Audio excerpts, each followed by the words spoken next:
we do welcome you to the C&C Auto Show, and we are back on remote. And actually, we're back at the Columbia County Fairgrounds. We were here last week for a car show, and here this week for a car show, a very special car show. This is the fifth annual Back the Badge Car Show, and it's hosted by the Police Benevolent Association of Georgia. And that's the Augusta's River Region chapter. And on my left, we have Charles Davis. Charles. I'm back. It has been a little while, hasn't it? It's been a minute. I'm back. Yeah. I like it. Well, welcome It's nice out here. back. Yeah. And I see you got your motorcycle stuff on. The way I do. You rode your bike today? I did. All right. I did. Well, fantastic. Beautiful weather. We have Jamie Bridges. Good morning. And Jamie, I saw you pulling in with your new driver driving. Yeah, making teenage driver. Hey, Caleb was driving when you come in. Yeah, I'm just a little bit sweaty. It's okay. And she was being very careful. It looked like she did was. good. She Yeah, I did. think she did good. And on my right here, we have Michael Rivers. Good morning. Good morning. And good morning, and we welcome you. You've been on the show before. Yes, sir. It's been a minute, but I'm glad to be back. Excited to come out here, hang out. Hopefully we can get a bunch of cars coming in, see some good-looking hot rods, and most importantly, support the Police Benevolent Association. Yes, and that is what we will do, Yeah. no Yes. doubt. And right behind us, what do we have here? We have a beautiful police interceptor, and I love those. I love the new cars that they use for the interceptors and just the vehicles in general. I love technology, and these things are put on a light show for you. Oh, yeah. I tell you what, if you're riding down the road and lights come on that thing, you're going to pull over. I mean, I promise you. Yeah. You're not going to miss it. Yeah, beautiful, beautiful vehicles. And here's what I like about this. I think this is awesome. Jamie Kitchens and his team there at the Grovetown Police Department, they do so much to get involved in the community, and that's what this is all about. The show won't start till 10, and there's already people here. And I see there's people from the North Augusta Police Department. I think that's important to get involved in the community and do things to let them know that you're there and let you see some of this equipment that they have. It is just beautiful stuff. And then along with that, we're going to I already see some 69 Chevelles and just different vehicles like that pulling in. C10 pickup over there. Yeah, C10 pickup. And it hadn't even started. It's going to be a couple of hours before it actually gets started good. So it's going to be a beautiful show, and the weather is absolutely perfect. Absolutely. Yeah. Yeah, we got some beautiful stuff here. So a lot of great stuff going on. If you get a chance, if you're in this area, in the Augusta area, you need to hop in the car and head on down to the Columbia County Fairgrounds. And I don't have any idea who runs the Columbia County Fairgrounds or who has anything to do with it, but I want to say thank you. This place is available, and they put it to good use. They let people have car shows here. There's no doubt they have other things besides car shows. But I think that's a beautiful thing to make something like that accessible to people to. And it's always clean and nice. Always clean, always nice. The people's always nice here. Yeah. So I think that's important too. So we got a lot of people that have come together to make things like this happen, and just want to say thank you to each and every one of them that do stuff like this. For sure, anything that they can do to bring the community together. Oh yeah. It seems like in this day and age, everybody has their own thing to do, and anytime we can slow down a little bit and come together and have some fellowship and especially support a good cause, it's well worth it. Exactly. Love it. Okay. You think we should lay a tech tip quiz out on the table? Yeah, I won the last one. Oh, What? Oh, The last time you were on the show? Yeah. all right, here we go. We have a tech tip quiz, and you could win this thing. If you're the winner, you will be bestowed the title of tech tip quiz winner. And here it is, and there's a lot of things that go along with it. Too much to mention. Billy was driving his 2018 Chevrolet truck out in the woods, and he had to get out into some heavy brush, and he got a tick. When he got home, he did something that got rid of it. What did he do? And if you know the answer, give us a call, 800-224-9090, and we are ready. Okay, Now, we're going to talk about some of the things in the news that we have going on. And, All right. this is Charles. What we know, and Michael, I'm not sure if you know this or not, but what we normally do is we'll name a news topic and we'll discuss it briefly just to kind of make sure that it's that we put it to bed. Okay. All right, here we go.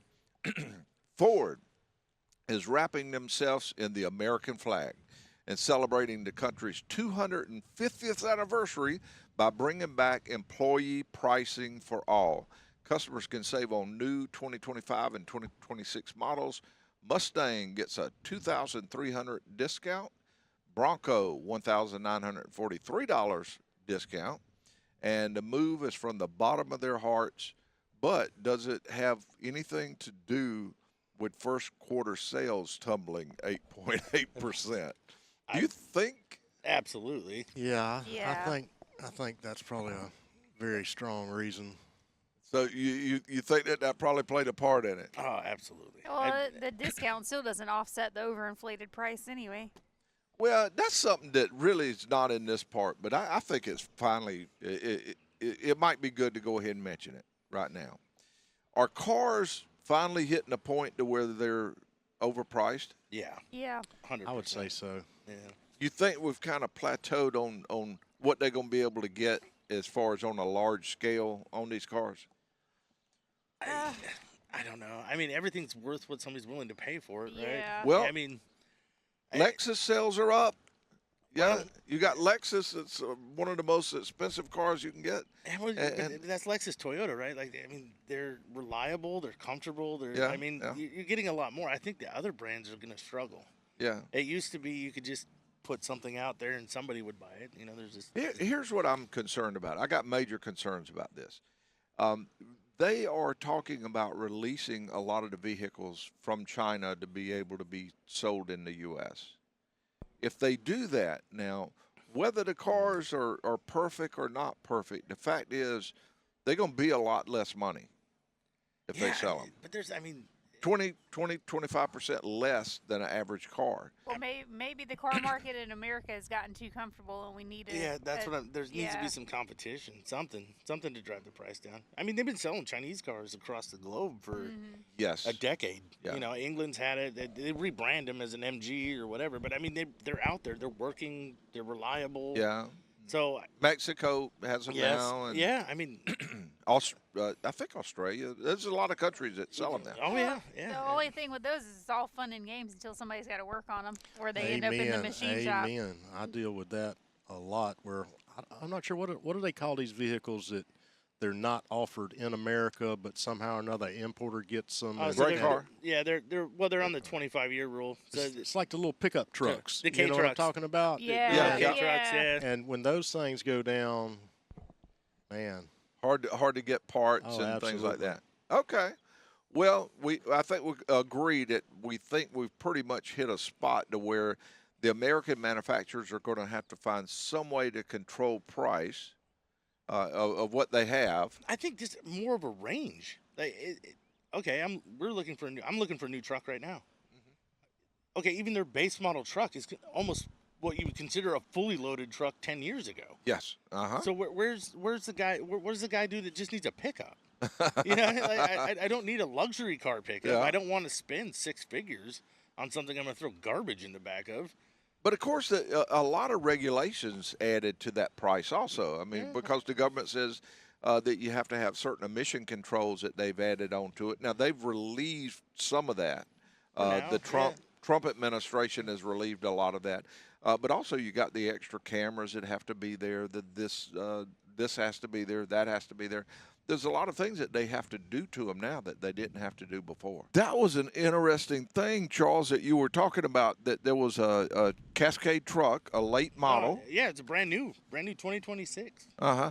And tell us about what it looks like to sit in the driver's seat of one of those. So trucking has changed. We're here, right? So the sitting in the cab would be like somebody sitting in a Tesla. It's all screens. Your A-pillars are covered with screens that have your 180-degree view out either side. You've got a screen in the dash for your forward-facing stuff, and you've got a screen for behind. So you're literally sitting looking out of windshield, and every other view is a camera of a 360-degree view of this semi-truck. Wow. I take it records too. Oh, yes, it does. It does. But the tricky part is you're in a collision repair shop. Now, you're telling us about all this thing with all that safety stuff, but Still crashed it. okay. I was just trying to picture that. I said, Charles, you're in collision repair now. Yeah. This thing, all the cameras, it don't seem like it would ever crash. Well, driver skill still comes into play. Yeah, I mean, they have come a long way to try to keep everybody safe. On the road, road users safe, truckers, automotive. But they're only so good. You got to still pay attention. You still got to. Yeah. Well, you still got this little module that's near the sun visor up there. It's kind of just to the right of the left door of the driver's door, and it's called a brain. And that's the most important tool that's there. And unfortunately, sometimes that gets cloudy. I mean, and that's something to think about. I mean, I think a lot of accidents occur because people are upset about something else. I mean, or complacent. Or complacent, or tired, sleepy, liquored up. But that's a different problem. That's a big one. Yeah. Different things can happen that can make people have accidents, and that is what is real hard to control. There is letting people decide when they shouldn't be driving. And I think that's important that everybody remember that. Hey, there comes a time where you just have to say, no, I don't think I need to drive right now. What can I do? Uber, Lyft, whatever you have to do, but don't drive. They tell me that, how does the electronic logbooks work? Do they? They tell me they can monitor their speed. Going down everything's the road. So when you they have mail you a ticket and you don't even know you got one coming. To an extent, yeah. I mean, I don't. It's your dispatch that's watching your e-logs. Your e-logs are monitored by dispatch, but most of your big fleets, when they order these trucks, they order them with governors. Everything's limited, right? So they'll limit them at 66 miles an hour or 69 miles an hour, And turn the horsepower way down. And they'll crank the horsepower down, and they'll order them that way so that, when they get out on the road, they know that their loads are only doing at max 69 miles an hour. And they can't overrun it, and they got overspeed warnings, and they've got. It'll shut it down when it starts detecting a problem. They try and dummy-proof it, but with the insurance being so high. It's what they have to do to maintain. You have a safety score, and to maintain your safety score, you prove that your drivers are safe. And you do that via your e-logs. The insurance companies that put the little data recorder in your OBD2, it's essentially the same thing, just on scale. Because they're not just monitoring your driving habits. They're monitoring your time, your weight, your speed. I mean, all of it. Hey, Bill, I'm sensing that you need to stop and go to the restroom. It's not quite there, but they do. I mean, some fleet companies will require they stop every 3 hours or 2.5 hours. Or if they're stopping too much, they'll be like, hey, why are you stopping so much? Yeah. Pretty much a leash there. ready to go to the next item that we have here. Yeah. All right, here we go. U.S. Republican Senator from Montana, Josh Hawley, has introduced legislation to suspend the gas tax. This would temporarily suspend the 18.4 cents per gallon federal tax on gasoline for the 24.4 cents per gallon federal tax on diesel for 90 days. And, of course, it can be extended if it had to. Is that a good thing? Absolutely. Yeah. Everybody for that? Yeah, well, they're making enough money on other taxes. I think they'll be fine missing that one for a little while. Yeah. But can you imagine how much money that would be? How many gallons of gas goes out? And you're talking about that much per gallon that's out there. That's a lot of money that would be gone. I don't take that lightly, but also something's got to give. Absolutely. I was talking to our lease guy yesterday, and a customer turned in a truck almost empty. It took more than $700 to fill that truck back up. So, that is a lot of money. Wow. We're fortunate. We live in Georgia where the governor has suspended our fuel tax. That's state tax. That's even more than what the federal tax is, and it's, we're blessed that we live in a state that's financially responsible and they can afford to do that, and it certainly helps us out. You're right on target, right? Like I know everybody's feeling the crunch and it hurts, I've had the benefit of traveling abroad. I still feel our fuel is cheap here. Even if you go to California, and in scale it's not, but when you go to England, do you know that's over? They've been over $12 a gallon for 10 years. So I still feel like we're on the right side of it. It's just I don't care what it sells for in England. I still want $2. I know. That's it. I get it. I like gas. I'm trying to be positive. Like we're not that bad, right? Okay, we have a special guest here today, and this guest is he's a person with Standard Motor Products, John Hurt, and he is the VP. I say that 3 times. Okay, John, welcome to the show. Oh, thank you very much. Yeah, I appreciate that. And, I've heard a little bit about what's going on today, and I just want to thank those folks in uniform that stick up and defend us every day, day in and day out, and I'm glad they can put this out for everybody. I'm a big fan of law enforcement, so thank you. Yes, and we are also. We've had a great time talking with them before the show started, and plus we have the beautiful cars starting to pull up around us, and we're just having a great time here. And we appreciate you joining us today. That's great. As you can tell, we kind of like to have a good time while we're talking. Yeah, that's good to hear. Me too, and I'm honored to be here. So all you folks that are hosting it, thank you very much. I appreciate this. Well, I was hoping to ask you a few questions about Standard Motor Products, and they tell me you are the person to talk to. Yeah, so fire away. I'm here. I can help you with anything you need to know. Well, one thing we were thinking, modern vehicles rely heavily on sensors everywhere. How much influence does a small sensor really have on the way a vehicle drives, performs, or even saves fuel? Yeah, absolutely. I mean, today's modern cars are full of sensors. Think of it as your own human body where you're trying to see, hear, feel, taste, touch, everything that's going on. That car is trying to do the same thing.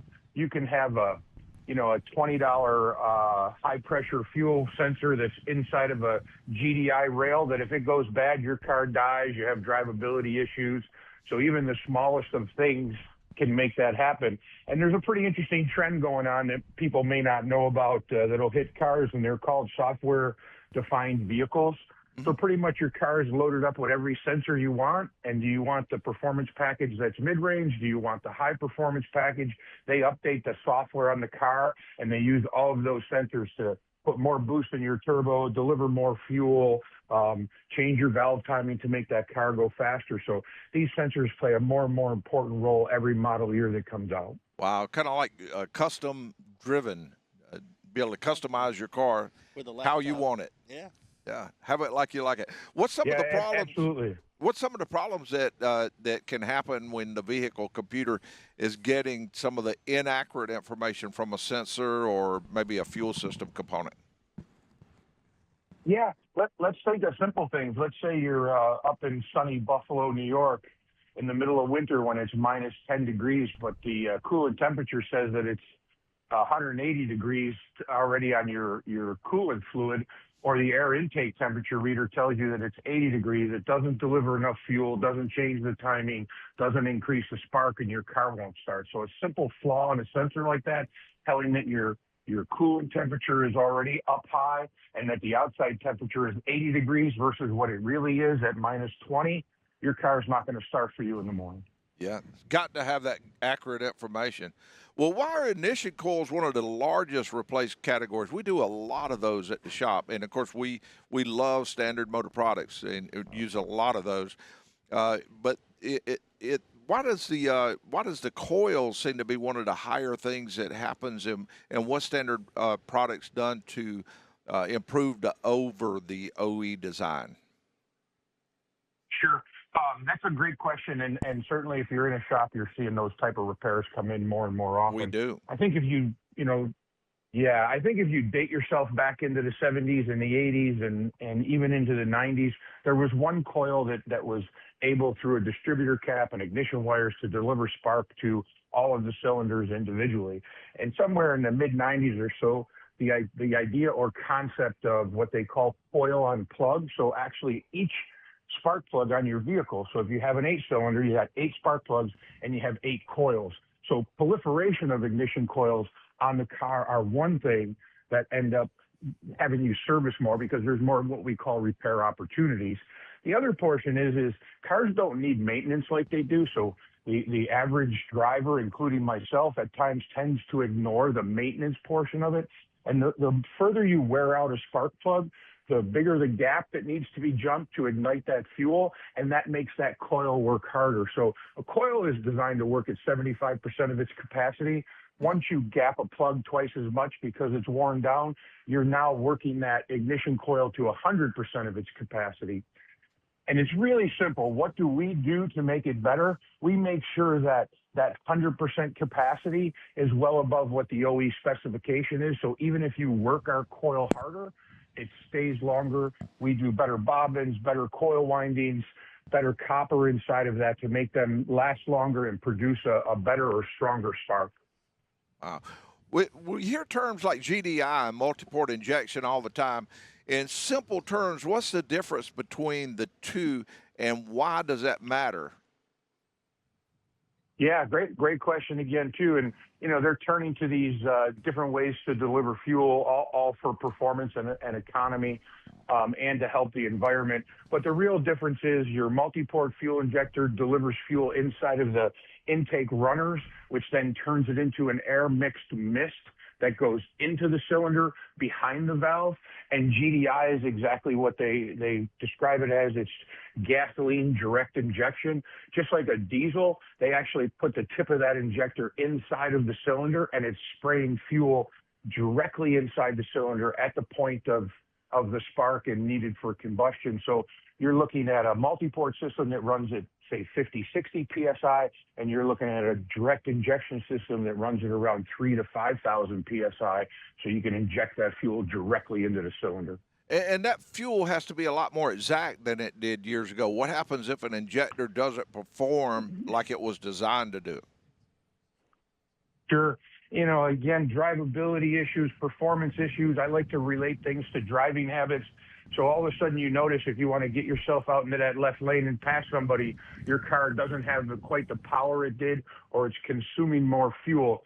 The better the mist on that spray, the more efficient that fuel burns, the less the computer asks it to deliver fuel because it's running efficiently.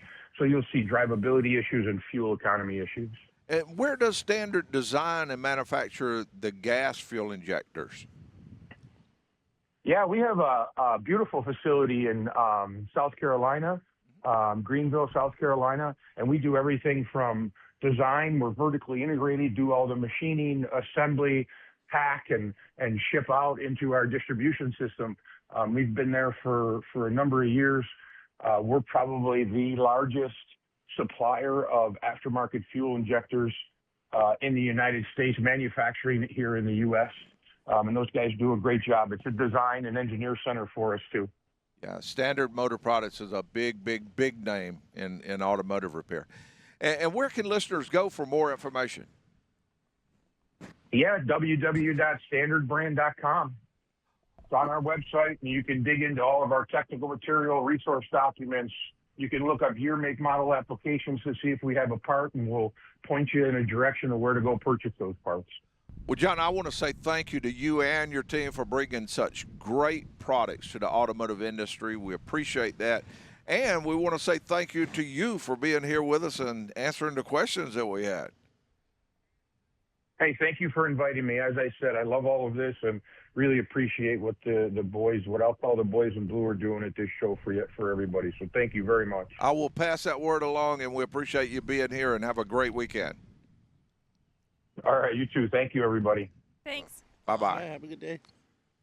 We have a special guest here with us now. We have Scott Gray with the Police Benevolent Association or Foundation. And Scott, we appreciate you being here with us. Thank you for having us out today. I appreciate being here. It's a beautiful morning. It's a beautiful morning out here. Thank you for having us. Yeah, well, we appreciate it. Tell us a little bit about what we're doing today, and tell us a little bit about the Police Benevolent Association. Absolutely, sir. So the Southern States Police Benevolent Association is an association that helps law enforcement officers throughout the 11 states that we represent. We help them in critical incidents such as shootings, in custody deaths, by providing them legal assistance and allowing us to help them out when they do certain things in the line of duty that, is rarely talked about. Myself, I'm retired after 35 years in law enforcement, and I understand what they go through. So, well, you must have been about 15 years old when you started, because you don't look like you could have spent that much time in there. I was 19 when I started. 19. I'm on my 36th year, working with the PBA. And a lot's changed. I have a son who's in it now, and believe it or not, he's 30. So Oh, wow. He's enjoying it. Well, one thing first, we want to say thank you. All of us want to say thank you for all that all of you do. And it's very, very unfortunate that sometimes the Police Benevolent Foundation has to be used. And is there, but it is, and I think that it's so important for us to do everything we can to support all of you and know about the foundation also. Absolutely, absolutely. Our Police Benevolent Foundation is our charitable arm of the PBA, and we assist officers' families. Unfortunately, if they are killed in the line of duty. We provide, or an accidental death off duty to any of our members. But today we're doing a car show to raise money for our foundation out here at this beautiful fairgrounds. And it not only helps during that time, but we also do what they call a behind the badge seminar, which when I got into the business, the ugly truth was nobody talked about PTSD and the things that you see.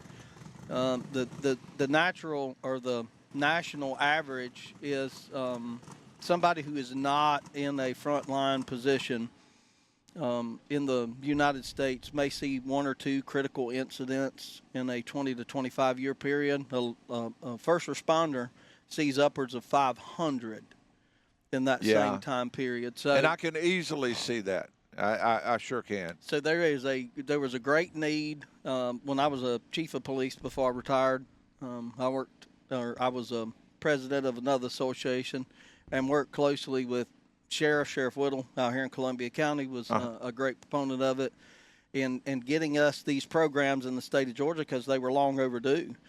So when the foundation pays for officers to come to these seminars, we'll be having one in Savannah in June. You can go to pbf.org or sspba.org and register and come down. It's open to family members. We encourage everybody to come out and see what they go through when we're decompressing from those types of incidents. Just recently retiring out of active law enforcement last year, I asked my wife last night, as a matter of fact, at the hotel, I said, have you seen me change? She goes, absolutely 100% for the better. Much calmer, much easier in life, not as tense. 35 years of being tense and always looking around and doing things because you're never truly off. Yeah. When you're out of the patrol car, you're always looking around because danger lurks at every corner. Yeah, I think it's important for sometimes us to stand back and put ourselves in what they go through and what they see and what they do. Oh, we got a vehicle being pushed. We might be able to get some callers to call in. Yeah, that's a Barracuda. You don't see those very often either. Yeah. I bet Michael could fix that. Oh, we can give it a shot. We could do it. That one's Let's get that thing over here and get the hood open. Few wrenches and channel we'll have locks, a project. That's right. We could have a live on-air repair. Now here. Oh, that's now we nice got. right Oh, there. we got some beautiful cars starting to roll in here. Absolutely. We encourage everybody to come out today. Also talk to the first responders that are out here. Get to know them. We're people too. We'll let that I love one get that. by. Yeah, I love that sound. I love it. So Now, what if this was an electric car show? Oh, boy. Now, would- what would we have? We would have nothing. You wouldn't have me, that's for sure. Yeah, I probably wouldn't be here either. Listen bud. to that. Listen to those engines. I love it. absolutely. Yeah, get them going. Scott, one of the things that we do during the show is we pick news topics and we talk about different news topics. And in a few minutes, I wanted to find out if you'll join into that. But first, I just have some questions that I just would love to ask somebody with as much experience as you have. What I have to ask this: what's one of the most unusual traffic violations you've ever seen with all your experience in there? Unusual. Yeah, something really unusual that might have happened. I had a lot of traffic stops in a 35-year career. I've stopped people driving down the road, especially when I was on the interstate. And I can remember one specifically.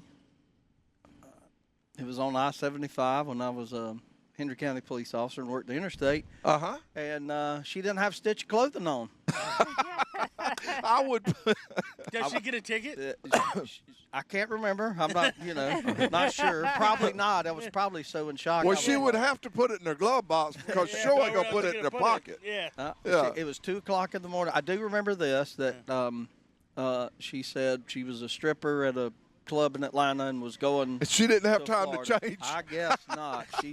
She didn't have a stitch of clothing because I walked up. Well, I guess she's in uniform then. Yes, Yeah. yes. And I was like, oh, okay, you don't have any clothes on. Well, nobody can see me. It's 2 o'clock in the morning. I'm just driving on the road. There's a lot of strange ones that you have, especially in the Well, middle of the night. I think you answered that one really Yeah, that was good. good. Yeah, Yeah. that was a good one for Yeah. sure. Yeah. All right. Now, do you and I realize that you've been out of this part of it for just a little bit, but I love getting to some of the answers to these.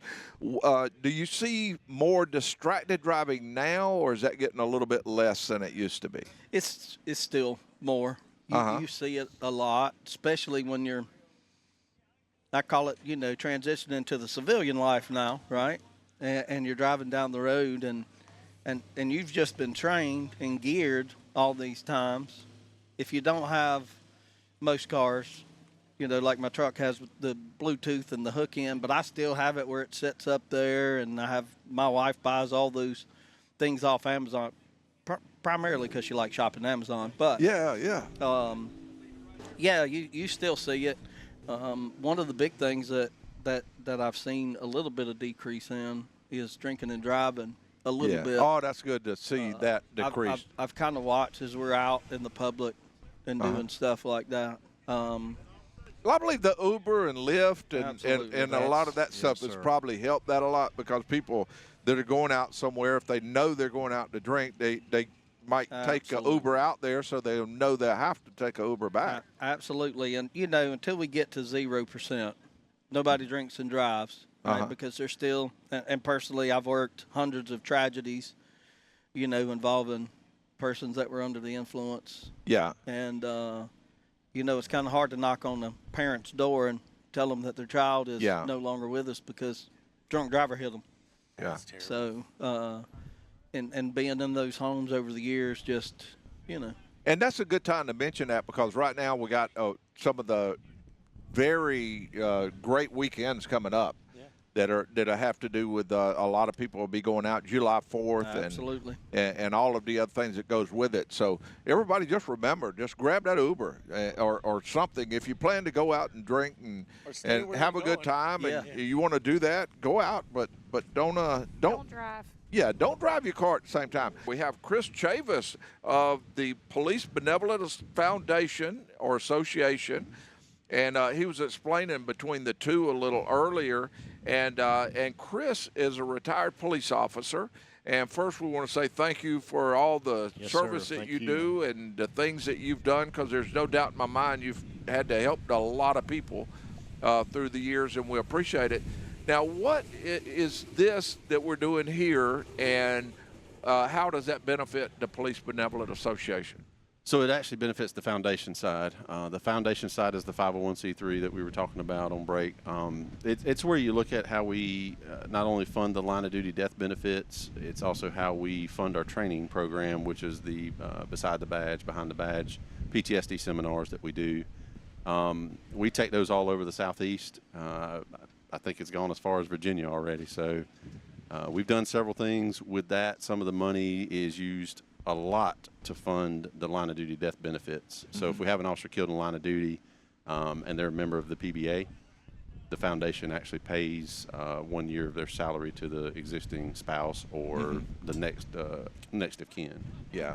And I was talking to him during the break and mentioning that all this has to cost a lot of money to be able to do. And he was explaining some of the ways that they're able to fund some of this stuff. And part of it included this car shows like this that we have. So that's one of the reasons we want to tell everybody to jump in your car and come on down to the car show here at Columbia County Fairgrounds down in Augusta, well, in Grovetown, Georgia. And we have the Grovetown Police Department, Jamie Kitchens. He's the chief of police here, and he's been great getting involved in so many things that he's done to help. And that's what I like about this is you have the police officers kind of getting involved with the community, letting them know, hey, what are things that we can do to help, and there's a lot of people here that want to be able to help but don't really know how. So one way is you can start. You can come on down to the car show and enjoy the car show. And let's tell them how much it is to get in, though, because I don't know if that'll hinder anything or not. How much is it to get in here? I didn't organize that part. I know car entries are 20. Car entries are $20. Yeah, cars, but to get in, to come look at this place and see beautiful cars, all these Mustangs and just absolutely beautiful cars, it's free. Oh, it's free? It's absolutely free. It's free. The bigger part is they need to come up here and see all these police cars and police trucks. And police cars. Yes. You get to see one without being intimidated. Right. And that Mustang, I'm telling you, they need to come see that Mustang. That's what what I just got looks distracted nice. by on my way out back from the bathroom. Uh-huh. I was walking by. I was like, oh, wait a minute. Look at that. Yeah. That's pretty neat. I will petition. I think we should petition the state of Georgia for Whipple chargers for him now. I think a little. Just give him a little something extra. Whipple chargers. Here we go. Yeah. But no, those are beautiful vehicles. The Interceptor we have right behind us is great. And I noticed the North Augusta Police Department's here, and or their some County, of their community action Richmond team. County Marshals Department. You know, it's law enforcement's very well represented here for sure. Yeah. Burke County I've seen over there, Sardis, PD. Has anybody else noticed how nice they keep their vehicles? Which one? This young All lady of them. with the They're all Grovetown, nice. Yeah, I know. man, she was out here. Well, I thought she was going to break out some wax on it. I mean, she was polishing that thing, and I think she hit it with tire sign. You could tell that she really cared about that yeah. car. She was taking care of that vehicle. When she parked it over here, she spent at least another 15, 20 minutes, probably longer than that, just shining the car, just trying to make it look good. So I think taking care of that equipment is a huge thing. And I love them having this equipment because I promise you, if you needed somebody to help you and you were in a time of need, you would be thankful for that equipment also. Yeah, their job's hard enough, you know. If you know, we definitely need to keep them supplied with the tools to do the job. Yeah. Oh, yeah. And the support, just like you said about the PTSD seminars and whatnot. You know, heaven only knows what all these guys go through, and I think mental illness across the board needs to be addressed a lot better, and especially for our guys that we count on, you know. Now, Chris, one of the things that we do during the show is we pick different news topics and we just discuss the topics. So we're going to let you join in on that. You ready? Go for it. And this is more of just something that I think is important to know and give some thought to than it is necessarily a topic that we have to comment that much on. But it seems that self-driving cars could offer life-changing independence for people with epilepsy, and often they might be legally barred from driving for whatever reason, due to a risk of seizures or something like that. And by removing the need for a human driver, autonomous vehicles could provide reliable transportation to reduce isolation. So in other words, I think that we're looking at the part to do with autonomous cars of being all bad. But at the same time, we have to remember that some people might want to be able to go somewhere but can't because they're not able to drive. The vision impaired? Well, yes, exactly, vision impaired and a lot of other things. So we need to look at that side of the technology also of how many people that could possibly help. I'm kind of torn on autonomous cars because I like to drive. I mean, myself, but you have to look past just yourself when you're dealing with a lot of things. You want to look at how can this benefit other people. So I think it's a little bit like the EV gas situation. Have both. I mean, what's to keep you from have both? I think there's a place for... Yeah, a place for EV cars. There's a place for autonomous cars. There's a place for driving. But don't cut any one of them out. Give me the liberty to drive if I want to drive. Don't say I can't. Have you done it yet, Aaron? Have you been in an autonomous car yet? No, I have not. I did one in Atlanta. That was tough. Yeah. It's tough to just sit in the back. There's nobody up there. I know. I have yet to get in one, and I'm scared to death to get in one. I'm a control freak. I like to drive. You know, I like to ride motor. So to sit 100%. back there and just know that there is nobody up there, and you can't do anything about it. But in all fairness, it did a great job. Like, it never scared me, but it was different. I don't know. Did you see the videos of the Waymos in the cul-de-sac in Atlanta? Yeah. Oh, where they get stuck? They Yeah, get stuck stuck in the in corner. yeah. So Yeah, I mean, it's not perfect. There's some growing pains, but yeah, I don't think I'm ready to be part of those growing pains yeah, just yet. no. It needs a few more years. Somebody else can guinea pig it. yeah, Charles, yeah. guinea pig. I'll try anything once. Now, here's another deal we have going on here. It seems that General Motors had to pay a fine. They'll pay $12.75 million to resolve a lawsuit alleging from 2020 to 2024, General Motors unlawfully sold hundreds of thousands of OnStar subscribers' personal information about where they drive, and mostly this was in California, but where they drive, how fast they drive.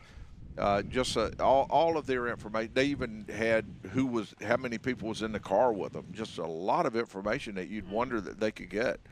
Do you think that's good that they did fine General Motors for selling that? It wasn't enough. No, it wasn't enough. They'll do it again. Yeah. You know, I definitely think our privacy needs to be protected.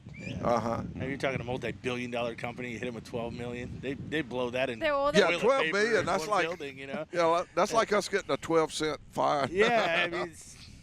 Yeah, not a big deal. I do a lot of stuff to do with cars, and I love aviation. I love dirt bikes, and matter of fact, Charles Davis rode a street bike.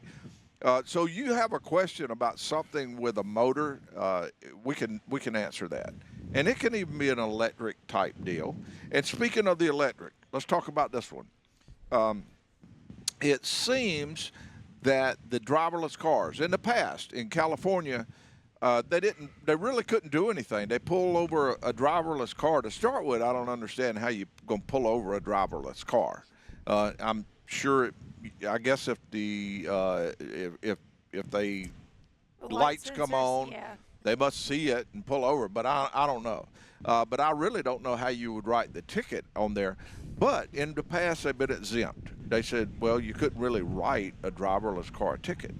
But they recently passed some laws saying that they can write that a ticket, and the company that owns the car will face some serious consequences, especially if they let them drive in certain places in there.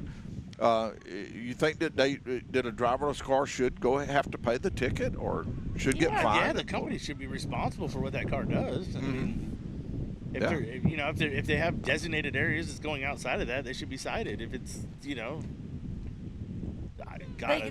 can use it as to update their software. Yeah, there you go.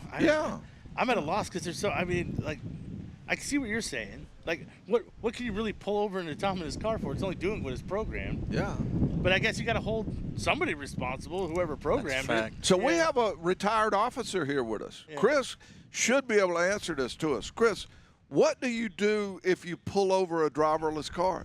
Well, since I retired, we didn't have them, so I didn't have to worry about it. So you've never had the experience to do that then?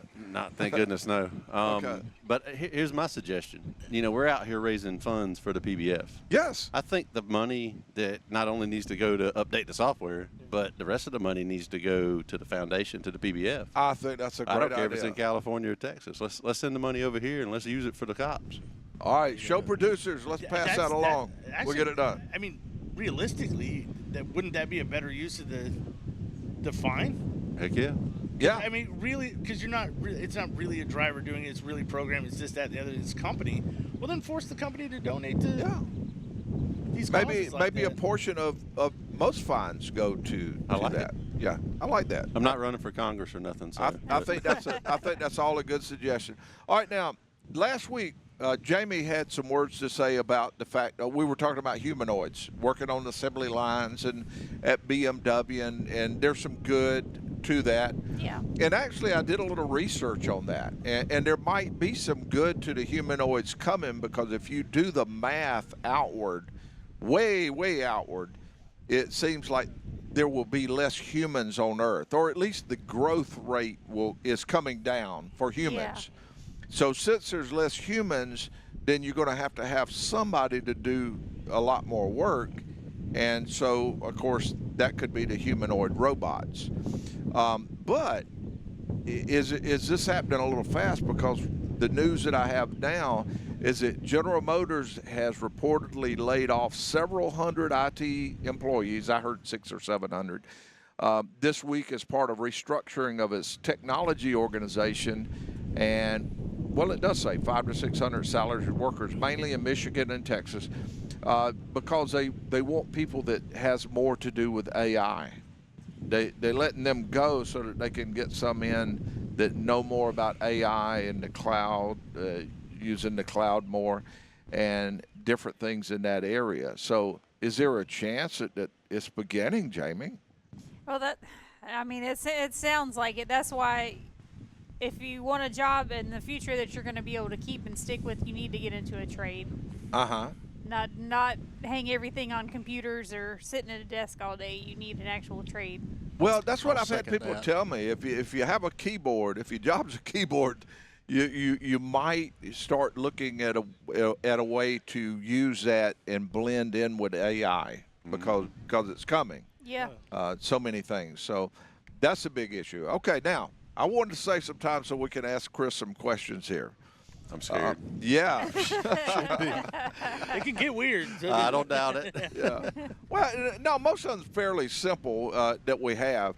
One of the things is I wanted to ask you what the most unusual traffic stop you've ever made. And I'm doing this kind of catching people off guard on purpose so that they'll go ahead and just pop it right out there. That would probably, and this is sad. It's going to be revolving around the naked man. Uh-huh. He was not wearing clothes from the waist down. Oh, you had a naked man driving a car. Yes. Yeah. Yeah. He had a T-shirt on. Yeah. But once you got up to the window, it was like, oh, be right back. So yeah, I had a naked man. I pulled over. I think Scott got off better. Yeah. Well, what do you do? What do you do with something like that? I mean, you can't say get out of the car. What do you do? I hate All to right, tell get you. out of the car, sir. How do you put him in handcuffs? No, never mind. Get back here. Get back here. Right. Hurry up. It could have been your job to he could have been running across some And public this, event. y'all got to to remember, this is before body cameras too. So it wasn't like I was able to record it on my body camera. This was when we had mics that were just attached to the camera in the car, so that the camera didn't see nothing. And I'm like, oh Lord, here we go. And he was apologetic from the word go, so it wasn't like I had to worry about a problem. But I'm like, it's still uncomfortable though, right? Yeah. thank you. Now, really? I can't help but ask you. I got to ask this question. Did he say where he was going or what he was doing, or? Well, I mean, the reason why we had stopped him was where he was at.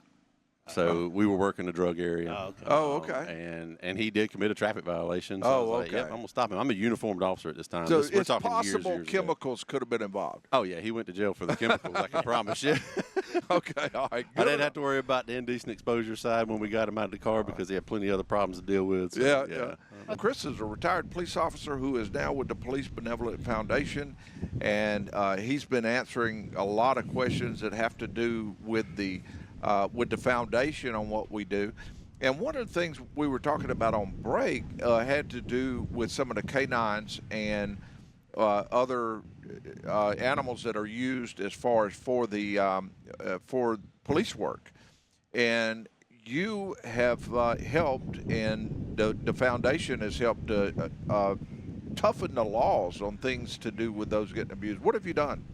So one of the first tasks that I had when I came on with the PBA here this year had to do with South Carolina increasing penalties on people injuring and killing police canines and police horses. Mm-hmm. So one of the things I did was build a campaign that pushed out a lot of attention to it, to civilians, to police officers, to spouses, so that they would contact their legislators and say, hey, get behind this and push this through because we want this. Mm-hmm. We successfully did that campaign. It went through. We had so many people send it and contact their legislators. And in the end, it was passed this past week. So we actually had a huge success story on that. The other one that I haven't followed back up on had to do with South Carolina passing the HALO bill, which is basically putting a protective barrier around first responders when they're working. Mm-hmm. I never did find out if it made it this year through Senate. I'm hoping it did. But that was one of my things first of the week I'm going to look into to see if it went through or not. We were excited to get that, not just for police, but for first responders in general. Very nice. You know, paramedics, firefighters, they need the working space to take care of their job just like cops do. So it sounds like the PBA does a lot more than just help different families that are in need. You're on a level to where you help with laws and different things that help police officers. Absolutely. And of course, that's what we want to do is support police officers.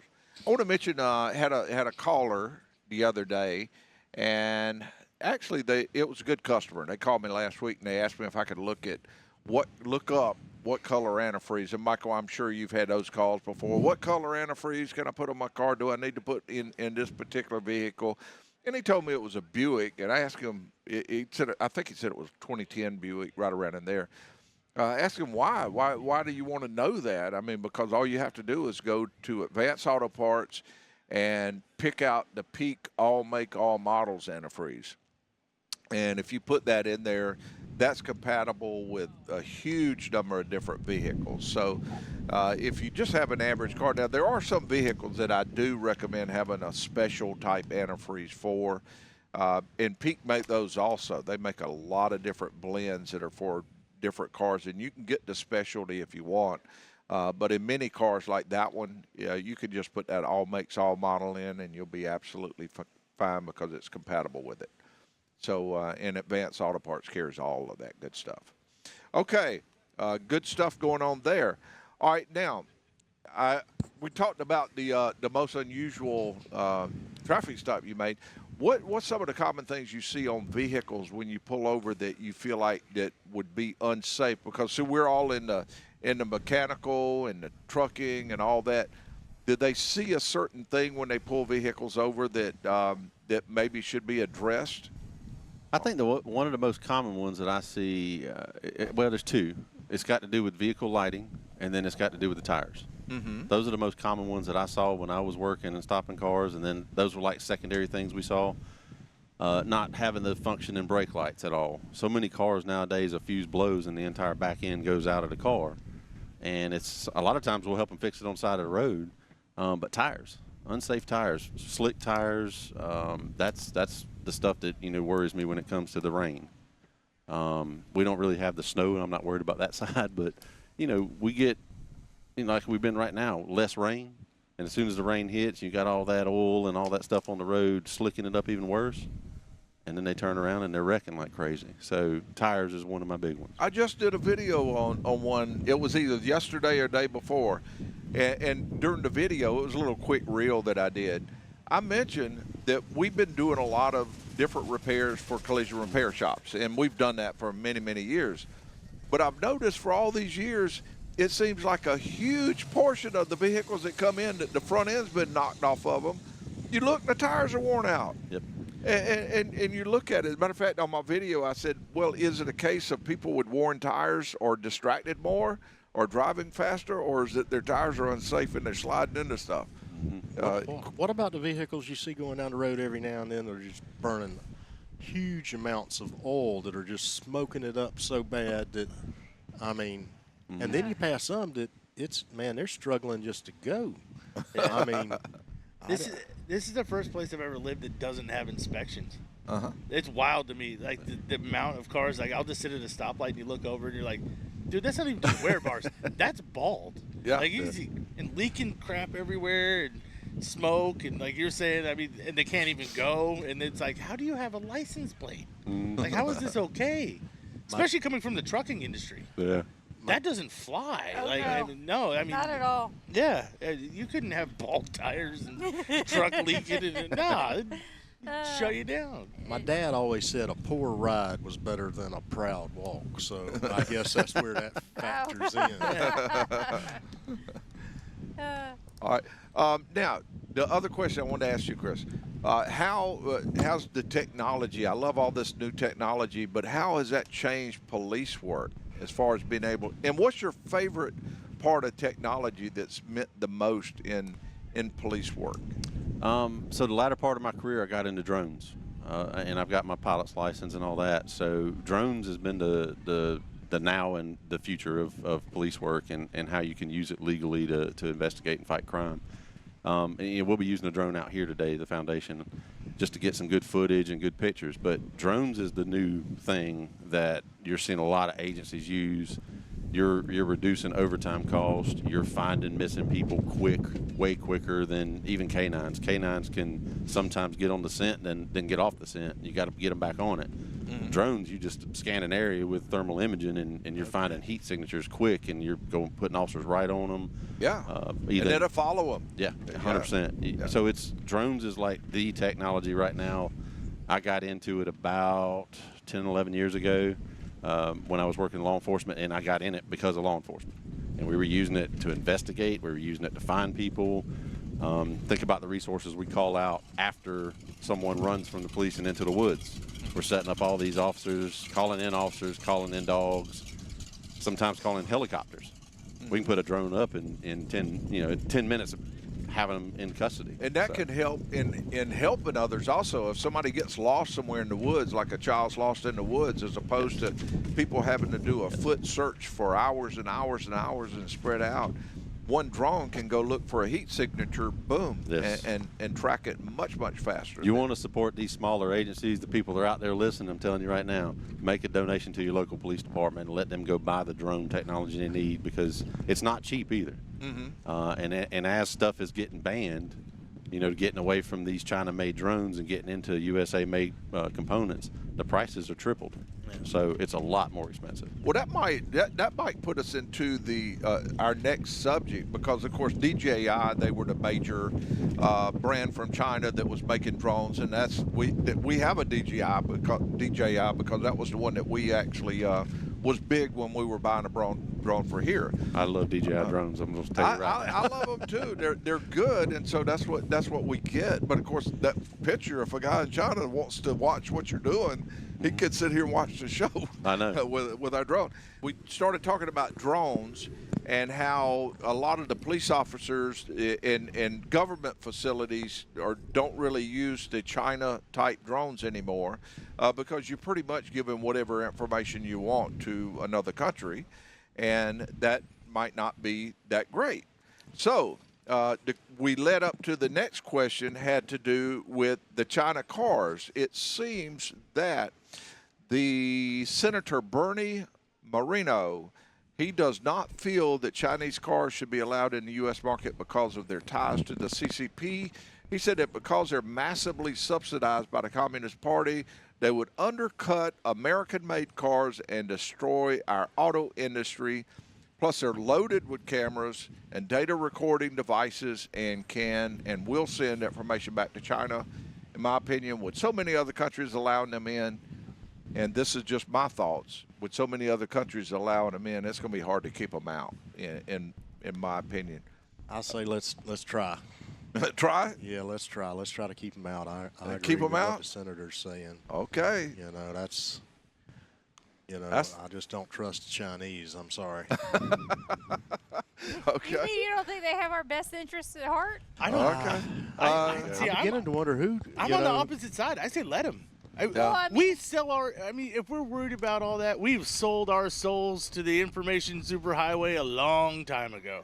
We are tracked. All of our stuff is tracked. We're posting our stuff. I was about to say, that's the kicker right there. Yeah, it's all there. We put our entire lives on the internet. What's another car got to camera got to do with it? We already do it. I want to see the competition. Yeah. The American car market has no real economic competition, right? Now, we make all the nice stuff, but where's the stuff for, under 10 grand that somebody could buy and drive? It isn't here. Bring some of that here. Bring the competition here. Let's see if we can force the American manufacturers to start building a competitor. They did it in the fuel crisis in the 70s, right? When Honda and Toyota came over. And they brought, the Japanese came over. I mean, when the Volkswagens came, they flooded the market. And, of course, with a lot of the Asian cars, when they hit the market, that played its toll on American workers. And they were forced to step up to the plate. And I will tell you, the American cars, American manufacturers, they have stepped up to the plate. I mean, you look under a late model Ford Transit or one of these, like an Explorer or something like that. They are built beautiful. I mean, they are just beautiful cars being built. I have no argument with that. But where's the entry level? Where's the cheap car? Right. And that's what I'm looking at. Yeah. I mean, I don't have a problem with competition coming in. Yeah. And to me, you're not going to keep it out to start with. I mean, you got cars being sold in Mexico, China cars being sold in Mexico. They're being sold in Canada. They're being sold all around this country. You're not going to forever be able to keep them out. But we are going to have to readjust some things and offer some alternatives to the $80,000 F-150. There's going to have to be alternatives to that. So I kind of lean toward let's monitor it very closely, let them in, but I'm a little torn on the cameras. But at the same time, my sticking point would be the subsidized by the government of China. Yeah. I mean, that's kind of. Then you could argue that ours are subsidized. Look by what our we were government. doing with EVs for all those years. I mean, EVs where we're giving $7,500 tax incentives to buy an EV, and that trashed out a lot of car manufacturers, or it messed them up. I mean, what Honda just wrote off $15.8 billion. That's a B. That's a B. $15.8 billion on electric vehicles, having to do with electric vehicles. Wrote it off. So that's so you're going to spend. There's going to be a lot of money that's lost. Now that's the biggest thing that I look at is will the cars that come in from China, will they meet the standards that they've given the U.S. that they have to make? I think that's part of the whole thing, right? They'd have to, right? We need them to make sure that they adhere to our safety rules and our. I don't know if they can do it for $10,000 a car. That's, that's I think it's going to be more like. They're 20. doing it. Yeah. Well, you're going to have to cut corners somewhere. Maybe. So if all the safety even features 20, are there. what can you buy right now for $20,000? Even if you double the price, let's go to 20. What can you buy right now for 20 grand? A Kia. Kia doesn't have a model that. No, you can't get a Kia for 20,000. They're more like 24. So you can barely get a golf cart for 20 anymore. Yeah. I mean, that is. Buddy, my side by side was 28,000. Yeah. And that's a toy. All right, so having to do with, we talked about the price side of it, but what about the side of it with the cameras? I mean, should they come in they got all the cameras set up just like the drones? I mean, has the cameras to where they send back information. Should the car? I mean, you got a person. Let's say that Sergeant Davis. He works at Shaw Air Force Base, South Carolina. He's got a car from China, and he's driving his car all through the Air Force Base. I mean, and of course you see in the flight line, and you see in the other things. Is this not something that they could see from satellite anyway? Well, that's a strong point. Very strong point. Yeah. I mean, the weather balloon could I was about fly to say, over. or the weather balloon that just flew over. But I think, I mean, there's regulations in other countries. Being former military, there are different rules on what you can bring on bases and stuff like that. I don't think it would be a hard thing to do to be like, okay, well, maybe not the Your Chinese car's car, over- you know? You like, can't come in. We have Chinese car parking over here. I mean, Ford did it in the 70s with the Japanese cars. You couldn't drive them to a Ford plant. You had to park over here and, drive to Ford. Some of the unions were like that. Yeah. Wasn't there a union off Yes, Reynolds Stellantis, Street? they had a deal to where if you drove anything other than a vehicle that was made by them, that you couldn't park in a certain parking lot. You had to park in a back lot. Yeah. And of course, they probably made you walk. They didn't- Yeah. But just as easy as we can make I'm sure we could make it a regulation to where we make it work. Yeah. I like the competition of it. I want to see it start to swing the other way. I get it. We can make all the nice luxury, beautifully built things, but where's the common car? Where's just what happened to the manual transmission and roll up windows? Yeah, like just a The car. little crank. Yeah, that just a does- car, just a car. Like that's all it does. It's just a Bring car. back the dumb cars. Yeah. Yeah. So really, the main thing we're looking for is something that's a little less, and not every car don't have to have all the options on it That's what that are there. Okay, I think that's fair enough. Now, talking on we'll squeeze this one in real quick. Kia just cut 2026 EV pricing by as much as $5,900 after a brutal sales slump erased more than a third of its buyers. Through the first 4 months of the year, EV6 sales have tumbled 37.4 to 2,751 units. Steep decline. I think that once you start cutting the price of a new vehicle, that kills the resale value on any of the used vehicles. So, absolutely. I think a lot of people are going to lose some money on those. How well is the resale value of an electric car to begin with? It's not great. I wouldn't think so either. Like I said, we're car shopping right now. The market is flooded with those. Yeah. Everybody jumped on board. It was cool for a year until you actually got to deal with it, and the 8-hour charge times, and they're just flooded, and they're half the price. And Jamie loves the Cybertruck. No, that's me. I love the Cybertruck. I think I love the look of it. Oh, you got to be kidding! You're It not is. serious, are Yeah, I It love is. it. Yeah. Ooh, yeah. I don't like them. I don't like 'em. I like my whole thing is I like the concept of it. You did Yeah. something it's wild and it's not for everybody. Yeah. I mean, if it had It's an not for LS, me. it would be way cooler. Yeah. All right, we're out of time. That wraps up the C&C Auto Show for this week. Thank you to our co-hosts, and that would be Jamie Bridges, Charles Davis, Michael Rivers, and Chris. We want to say thank you for being here. We want to say thank you to Jamie Kitchens for being here, and we want to say thank you to all the others that participated. Want to encourage everybody to come on down to Columbia County Fairgrounds in Grovetown, Georgia for the Back to Badge Car Show. See you again next week with the C&C Auto Show.